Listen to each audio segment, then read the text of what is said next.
দেখো বন্ধুরা, এইটা আমি সুজি এবং আম দিয়ে করা একটা কেক তৈরি করেছি। সুজি এবং আম দিয়ে এটা কি করে তৈরি করেছি তোমাদেরকে আমি সম্পূর্ণ ভিডিওটা দেখাবো। তোমরা কেউ টেনে দেখবে না, টেনে দেখলে বুঝতে পারবে না। আর যারা আমার নতুন বন্ধু দেখছো তারা চট করে একটা লাইক করে সাবস্ক্রাইব করে দাও, আর দেখা শুরু করো।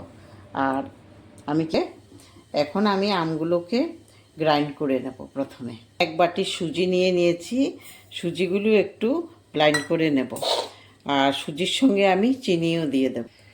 ওই বাটিটারে আধা বাটির থেকে একটু বেশি দিয়েছি চিনি। তোমরা চিনি বেশি খেলে বেশি দেবে, আর কম খেলে কম দেবে। এখন আমি এগুলোকে গ্রাইন্ড করে নিচ্ছি। চিনি আর সুজিগুলো আমার গ্রাইন্ড করা হয়ে গেছে। এই যে আমি এখন নিয়েছি একটা বাটিতে। এখন আমি কেকটাকে উল্টিয়ে দেখব পেছন পেটটা কীরকম হয়েছে। এই যে এটার মধ্যে আমি উল্টিয়ে দিচ্ছি, দেখব কি কেমন হয়েছে। এই দেখো কত সুন্দর হয়েছে।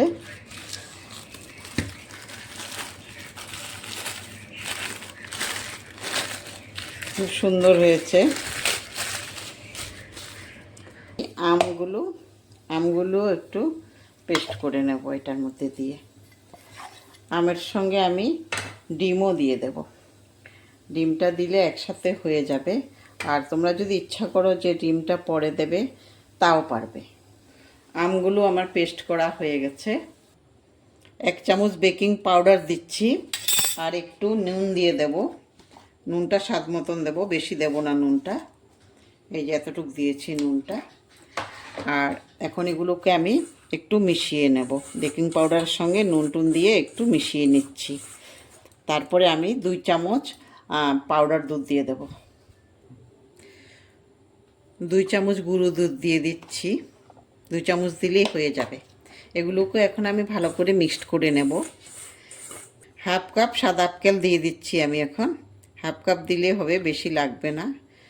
হাফ কাপটা আমি পরিমাণ মতো দিয়ে দিচ্ছি, আন্দাজ করে দিয়েছি, মেপে দিইনি। তো এগুলোকে এখন আমি ভালো করে মিক্সড করে নিচ্ছি তেল দিয়ে। ডিমগুলোকে আমি 2টো ডিম দিয়েছি। ডিমগুলোকে এখন আমি ভালো করে ফেটিয়ে নেব। 10 মিনিটের মতো ফেটিয়ে নেব, তারপরে ওইটার সঙ্গে মিক্সড করব। এখন আমি ডিমগুলো দিয়ে দিচ্ছি। ডিমটা যে ফেটিয়ে রেখেছিলাম ওই ডিমগুলো দিয়ে দিচ্ছি এখন। ডিম দিয়ে আমি এটাকে ভালোভাবে আবার মিশিয়ে নেব।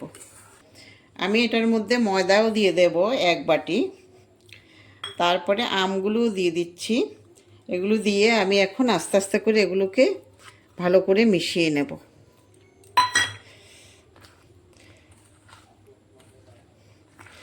এইভাবে সবগুলোকে আমি ভালো করে মিশিয়ে নিচ্ছি। একটু টাইম লাগবে মিশাতে। আমি যেইভাবে করেছি, পরিমাণটা যেভাবে দেখিয়েছি, তোমরা এইভাবে করো, দেখবে কত ভালো হবে। আর টেনে দেখবে না, টেনে দেখলে বুঝতে পারবে না। সম্পূর্ণ ভিডিওটা দেখবে, আর আমাকে একটা লাইক আর শেয়ার করে দেবে। শেয়ার করলে অন্যরাও দেখতে পাবে বা দেখার সুযোগ করে দেবে।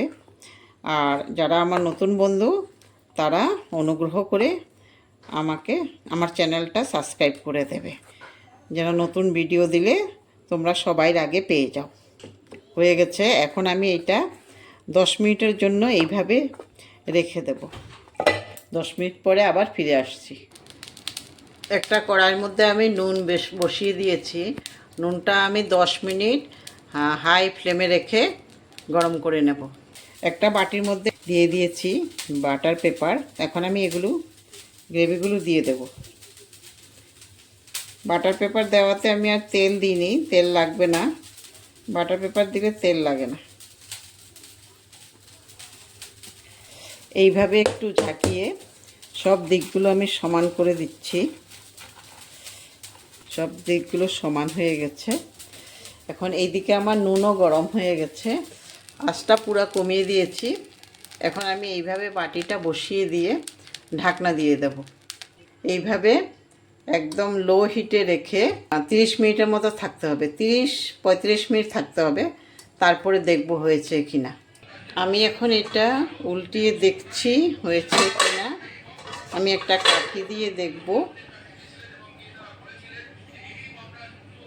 একদম লেগে নেই, হয়ে গেছে। এটা একটু ঠান্ডা হতে হবে। ঠান্ডা হলে আমি আবার এটাকে প্লেটে ঢেলে তারপরে আবার দেখাবো।